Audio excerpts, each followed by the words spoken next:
हाँ तो नमस्कार दोस्तों, स्वागत है आपका हमारे नए वीडियो में। तो अभी जैसा कि आप सब लोग देख पा रहे होंगे, सुप्रीम कोर्ट ऑफ इंडिया ने अपनी एक नई रिक्रूटमेंट लॉन्च कर दिया और ये हर किसी के लिए नहीं है, ये लॉ क्लर्क के लिए है। मतलब जिन लोगों ने भी लॉ की पढ़ाई कर रखी है तो उन लोगों के लिए है ये वैकेंसी। और उन लोगों के लिए ये बहुत ही अच्छा वैकेंसी है रिसर्च एसोसिएट की शॉर्ट टर्म कॉन्ट्रैक्चुअल असाइनमेंट में। शॉर्ट टर्म के लिए जो कॉन्ट्रैक्चुअल असाइनमेंट्स वगैरह देख रहे हैं उनके लिए ये बहुत ही बढ़िया वैकेंसी है। उनके लिए जो स्टाइपेंड वगैरह जो रहेगी रिम्यूनरेशन वो 1 लाख के करीब रहेगी पर मंथ उनको 1 लाख ज़रूर मिलेगा। ठीक है, अब इनका एसेंशियल क्वालिफिकेशन वगैरह ज़रा देख लेते हैं। इनका क्वालिफिकेशन में इनको लॉ ग्रेजुएट हासिल करके हुए रखना होगा और उसमें बैचलर डिग्री इन लॉ उनका होना ही चाहिए, या including integrated degree course in law, ये भी उनके पास होना ही चाहिए। और ये सब कुछ recognized by the Bar Council of India, उनके पास ऐसी सर्टिफिकेट होनी चाहिए।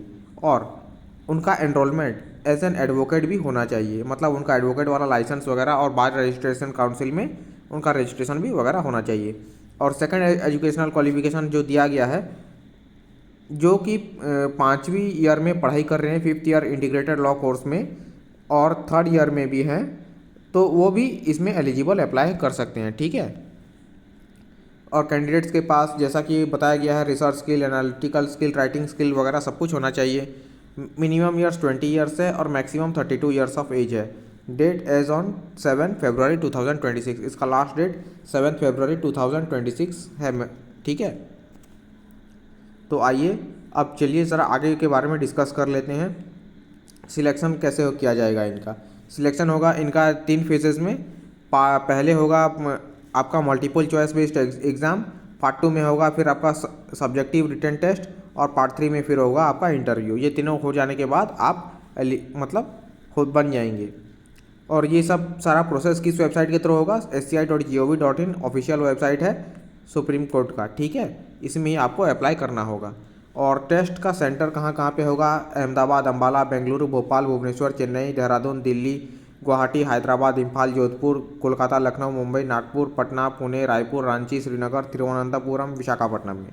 ठीक है, और हर पार्ट के एग्ज़ाम के बाद पार्ट 1 और पार्ट 2 के बीच में एक गैप भी होगा। ठीक है, तो उसके लिए भी आपको ज़्यादा चिंता करने की ज़रूरत नहीं है। और रिटन टेस्ट जो होगा वो 7 मार्च को ही कंडक्ट किया जाएगा। इसका डेट इन्होंने बहुत पहले से ही दे दिया है। और उसके एक दिन बाद ही आंसर की वगैरह जो है वो जारी कर दिया जाएगा। और हर ऑब्जेक्शन पर आपको 100 रुपीज़ फाइन भी देना होगा। ठीक है, मतलब फ़ीस वगैरह देना होगा। और इसका जो रजिस्ट्रेशन और बाकी सारी चीज़ें के लिए जो फ़ीस वगैरह लगेगा वो 750 रुपीज़ सबके लिए लगेगा। ठीक है, और क्लोजिंग डेट जैसा कि मैंने आपको बताया 7 फरवरी 2026 को, और ये आज से ही शुरू हो चुके हैं, तो उसी हिसाब से आप इसे अप्लाई कर लीजिएगा। ठीक है, अगर आपको कोई भी डाउट हो रहा है तो कमेंट सेक्शन में कमेंट कर दीजिए, हम उसका रिप्लाई आपको बहुत जल्दी दे देंगे।